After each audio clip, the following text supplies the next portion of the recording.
ಬ್ರಹ್ಮಹಟ್ಟಿ ದೋಷಕ್ಕೆ ಪ್ರಾಯಶ್ಚಿತ್ತ ಪಡೆಯಲು ಮುರುಗನ್ ಸ್ವತಃ ಸ್ಥಾಪಿಸಿದ 7 ಶಕ್ತಿಶಾಲಿ ಶಿವ ದೇವಾಲಯಗಳ ಬಗ್ಗೆ ನೀವು ಎಂದಾದರೂ ಕೇಳಿದ್ದೀರಾ? ತಿರುವನ್ನಾಮಲೆ ಬಳಿ ಚೇಯಾರ್ ನದಿಯ ಪ್ರಶಾಂತ ದಡದಲ್ಲಿ ಸಪ್ತ ಕಾರ್ಯಕಂಡ ಸ್ಥಳಗಳು ಇವೆ. ಇದು 7 ದೇವಿಕ ದೇವಾಲಯಗಳ ಸಮೂಹವಾಗಿದೆ. ಇದು ಅಪರೂಪವಾಗಿ ತಿಳಿದಿದೆ, ಆದರೆ ಆಧ್ಯಾತ್ಮಿಕ ಶಕ್ತಿಯಲ್ಲಿ ನಂಬಲಾಗದಷ್ಟು ಪ್ರಬಲವಾಗಿದೆ.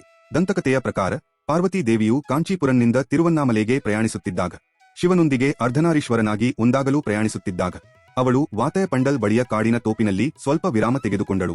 ಅಲ್ಲಿ ಅವಳು ಮರಳಿನಿಂದ ಶಿವಲಿಂಗವನ್ನು ವಿನ್ಯಾಸಗೊಳಿಸಿದಳು, ಆದರೆ ಅಭಿಷೇಕಕ್ಕೆ ನೀರು ಇರಲಿಲ್ಲ.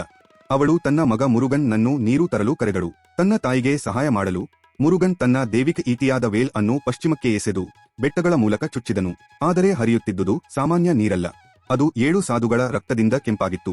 ಉತಿರಂಡನ್, ಪುರುಹುದನ್, ಪಾಂಡುರಂಗನ್, ಬೋಧನ್, ಕೋಮನ್ ಮತ್ತು ವಾಮನ್ ಅವರು ಅದೇ ಪ್ರದೇಶದಲ್ಲಿ ಆಳವಾದ ತಪಸ್ಸಿನಲ್ಲಿದ್ದರು. ಅವರ ಶಾಪಗಳು ದೂರವಾಗಿದ್ದರು. ಮುರುಗನ್ ಬ್ರಾಹ್ಮಣ ಸಾಧುಗಳನ್ನು ಕೊಂದ ಪಾಪವಾದ ಬ್ರಹ್ಮಹಟ್ಟಿ ದೋಷದಿಂದ ಪೀಡಿತನಾದನು. ಕ್ಷಮೆ ಕೋರಲು ಮುರುಗನ್ ಚೇಯಾರ್ ನದಿಯ ಉತ್ತರ ದಡದಲ್ಲಿ 7 ಶಿವಲಿಂಗಗಳನ್ನು ಸ್ಥಾಪಿಸಿದನು ಮತ್ತು ತನ್ನ ಪಾಪಕ್ಕೆ ಪ್ರಾಯಶ್ಚಿತ್ತ ಪಡೆಯಲು ಈ ಪ್ರತಿಯೊಂದು ಪವಿತ್ರ ಸ್ಥಳಗಳಲ್ಲಿ ಶಿವನನ್ನು ಪೂಜಿಸಿದನು. ಈ ಪವಿತ್ರ ದೇವಾಲಯಗಳನ್ನು ಈಗ ಸಪ್ತ ಕಾರ್ಯಕಂಡ ಸ್ಥಳಗಳು ಎಂದು ಪೂಜಿಸಲಾಗುತ್ತದೆ.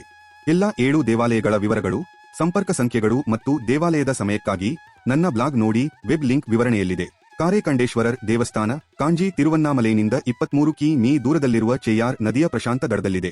ಅಲ್ಲಿ ನದಿಯು ಉತ್ತರಕ್ಕೆ ಹರಿಯುತ್ತದೆ, ಕಾಶಿಯಲ್ಲಿನ ಗಂಗಾದಂತೆ. ಇಲ್ಲಿ ಸ್ನಾನ ಮಾಡುವುದು ವಾರಣಾಸಿಯಲ್ಲಿ ಸ್ನಾನಕ್ಕೆ ಸಮ ಎಂದು ಹೇಳಲಾಗುತ್ತದೆ.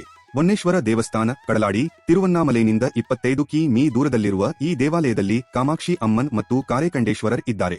ಇಲ್ಲಿರುವ ಶಿವಲಿಂಗವು ಪೂರ್ವಾಭಿಮುಖವಾಗಿದೆ ಮತ್ತು ನದಿಯು ಉತ್ತರಕ್ಕೆ ಹರಿಯುತ್ತದೆ. ಇದು ಆಧ್ಯಾತ್ಮಿಕ ಉನ್ನತಿಯನ್ನು ಸೂಚಿಸುತ್ತದೆ. ಕಾರೇಕಂಡೇಶ್ವರರ್ ದೇವಸ್ಥಾನ ಮಾಂಬಕ್ಕನ್ ತಿರುವನ್ನಾಮಲೆಯಿಂದ 29 ಕಿ.ಮೀ ದೂರದಲ್ಲಿರುವ ಪವಿತ್ರ ಪರ್ವತಮಲೆ ಬೆಟ್ಟಗಳ ತಪ್ಪಲಿನಲ್ಲಿದೆ. ಭಾಗಶಃ ನಾಶವಾಗಿದ್ದರು. ಈ ಪ್ರಾಚೀನ ದೇವಾಲಯವನ್ನು ಈಗ ಪ್ರೀತಿಯಿಂದ ಪುನಃಸ್ಥಾಪಿಸಲಾಗುತ್ತಿದೆ. ತೆನ್ನಹಾದೇವಿಮಂಗಲಂ ಶಿವನ್ ದೇವಸ್ಥಾನ 32 ಕಿ.ಮೀ ದೂರದಲ್ಲಿ.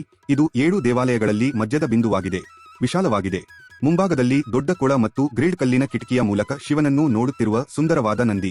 ಕಾರೇಕಂಡೇಶ್ವರರ್ ದೇವಸ್ಥಾನ ಯಲತೂರ್ ತಿರುವನ್ನಾಮಲೆಯಿಂದ 30 ಕಿ.ಮೀ ದೂರದಲ್ಲಿರುವ ಅಂಬಾಲ್ ಕುವಲೆ ಹೂವನ್ನು ಹೊಂದಿದೆ. ಈ ದೇವಾಲಯವನ್ನು ಚೋಳರು ಮತ್ತು ವಿಜಯನಗರ ರಾಜರು ನವೀಕರಿಸಿದರು. ಗರ್ಭಗುಡಿಗೆ ಚಿನ್ನದ ವಿಮಾನ ಕಿರೀಟ್ ತೊಡಿಸುತ್ತದೆ.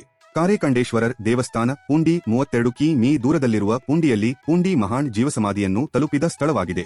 ಕುರುವಿಮಲೆ ಕಾರೇಕಂಡೇಶ್ವರರ್ ದೇವಸ್ಥಾನ ತಿರುವನ್ನಾಮಲೆಯಿಂದ 27 ಕಿ.ಮೀ ದೂರದಲ್ಲಿರುವ ಈ ಬೆಟ್ಟದ ದೇವಾಲಯವು ವಿಶಿಷ್ಟವಾಗಿ 2 ದೇವಾಲಯಗಳನ್ನು ಹೊಂದಿದೆ.